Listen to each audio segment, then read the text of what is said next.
Hi, boys and girls. I'm hanging out in my car while some people do some work in my house. So I thought, I want to read to my kids. So this is an informational text, an informational book. It teaches us something, and it's called Little Kids' First Big Book of Animals. We've used this one before. It's got some great information in here. The author is Catherine D. Hughes. She wrote the words. Okay, so we're going to find the title page, Little Kids' First Big Book of Animals. And then an interesting thing about informational books is they often have what's called contents or table of contents.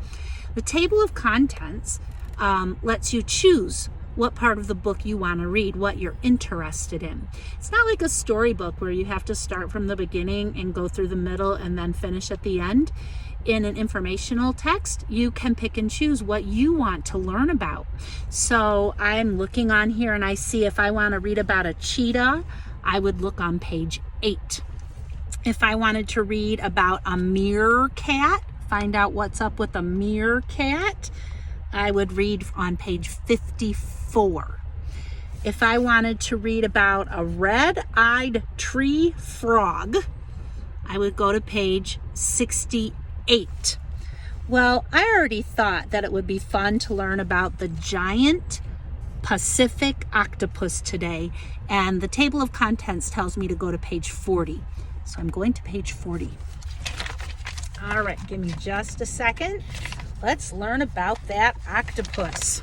Okay, I'm going to hold it back so you can see kind of the whole thing. Oh, wowza, look at that. Holy cannoli.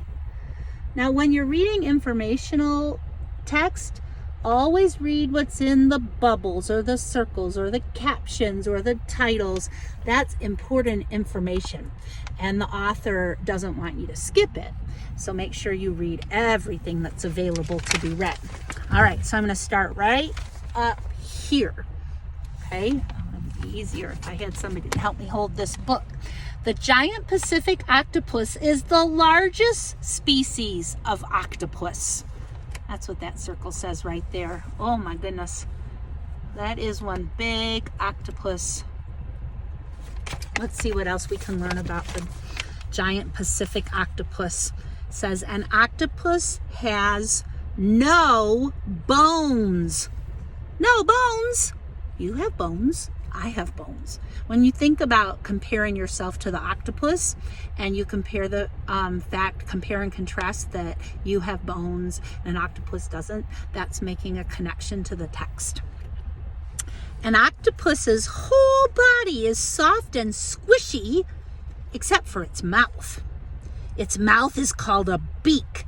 It is sharp and hard. The beak is underneath the octopus in the middle of its arms.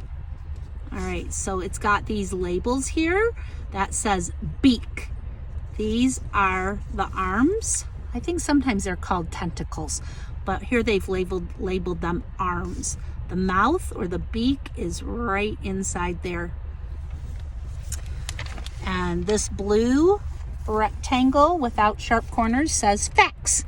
Kind of animal, mollusk, home. Much of the Pacific Ocean where waters are not too warm. Size from arm tip to arm tip, about as long as a small car. Holy cow! Food: crabs, lobsters, fish, clams, oysters, and more. Sounds: none known. Babies: 20,000 to 100,000 eggs at a time. What? What? That's a lot of babies. So now you have learned about the giant Pacific octopus. Did you make a connection to the text? Think about your arms and what their arms look like, and compare and contrast. Think about what you eat or what they eat. Maybe one time you went to an aquarium and saw an octopus. You can remember that time, or you saw a TV show with an octopus. That's called connecting to the text. I hope you enjoyed learning about this guy here. Whoa. Look at him. It was fun reading with you today. Have a great afternoon. Bye.